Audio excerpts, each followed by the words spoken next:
Here I have the new Galaxy Book5 Pro, and I have been working with this laptop for a few days now. During these days I mainly used Lightroom, the desktop version, and CapCut for video editing. I have also done a sort of comparison to my old Galaxy Book3 Pro that the 5 Pro will replace. So stick around if that's something that triggers your curiosity. Cheers from Sweden and welcome to my channel. I post videos about being productive on your Samsung devices, so if you enjoy this type of content, please subscribe for more. Now, why did I choose to upgrade the Galaxy Book3 Pro? Is there anything wrong with it? The short and boring answer is no. There's nothing wrong with the old laptop. Everything works just fine, even though a bit more memory could be handy from time to time, since there is only 16 gigabytes of memory in the Galaxy Book3 Pro. But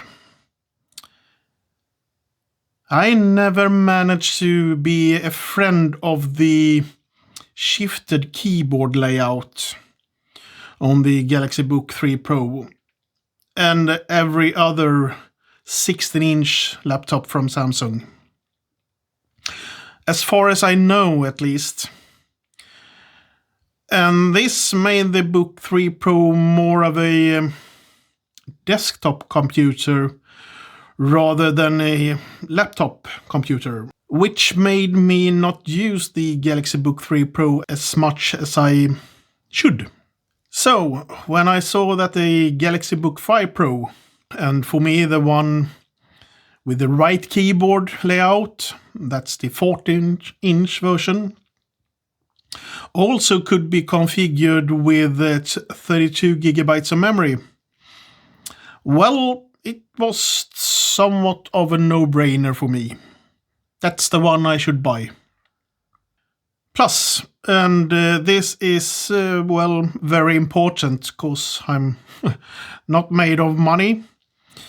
The price for this configuration was very decent. Samsung gave me a discount of around $200 and also gave me a very good trade-in for my old Galaxy Tab S8 Ultra that I didn't use that much anymore. So, from a price of around $2,400, tax included, my price was around $1,800 instead, tax included. I guess the answer wasn't that short after all. But is the upgrade from the Galaxy Book3 Pro to the Galaxy Book5 Pro an upgrade or a downgrade? Except the keyboard thingy, I would say yes, it's a upgrade. From my not very scientific testing, I can see that I get more battery life now during light usage, browsing the web and checking emails and watching YouTube and listening to Spotify. After about 1.5 hours of use, I have 84% left on the Galaxy Book5 Pro. On the Galaxy Book3 Pro, I have around 74%. So 10% more drainage. but it's more or less the same when I compare them for standby time. After around 9 hours of standby with the lid closed, from 100% battery I get around 97% on both laptops, so that's a tie, I guess.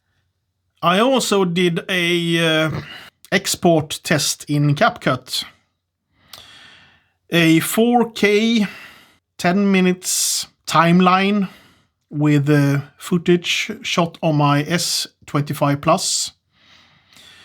An adjustment layer and some text.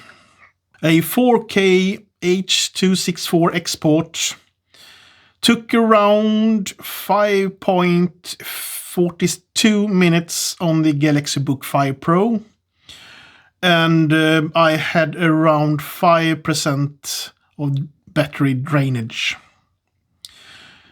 On the Galaxy Book3 Pro, this took 7 minutes instead, with the same battery drainage. And just because I have one, I also did the same export on my Galaxy Book 4 Edge, the Snapdragon laptop that I also have. This export took around 6.12 minutes, and also with 5% of battery drainage. Last, I did an export of 300 photos in Lightroom from RAW to JPEG. On the Galaxy Book5 Pro, this took 3 minutes and 54 seconds. On the Galaxy Book3 Pro, this took 5 minutes and 20 seconds. So, as you can see, there are no major differences between the Galaxy Book3 Pro and the Galaxy Book5 Pro, except for the battery life during normal use. I mean, a difference of about 1.5 minutes when exporting from Lightroom isn't life-changing, and it's around at the same time when exporting in CapCut as well. That isn't big of a deal for me. Of course, this difference will increase when exporting more photos and larger timelines, but I'm usually in no hurry. I can wait. So I can't say that the better performance alone is worth the upgrade. Not entirely, at least. 'Cause I do like the 32 gigabytes of memory part thingy over the 16 gigabytes of memory part. And of course the, well, for me, right keyboard layout. This keyboard layout makes this laptop more of a laptop for me. So I can more easily work wherever I want and whenever I want while editing photos, for instance. That's the biggest win for me. Until next time, thanks for watching. Please like and subscribe if you haven't already, and have a lovely day. Bye!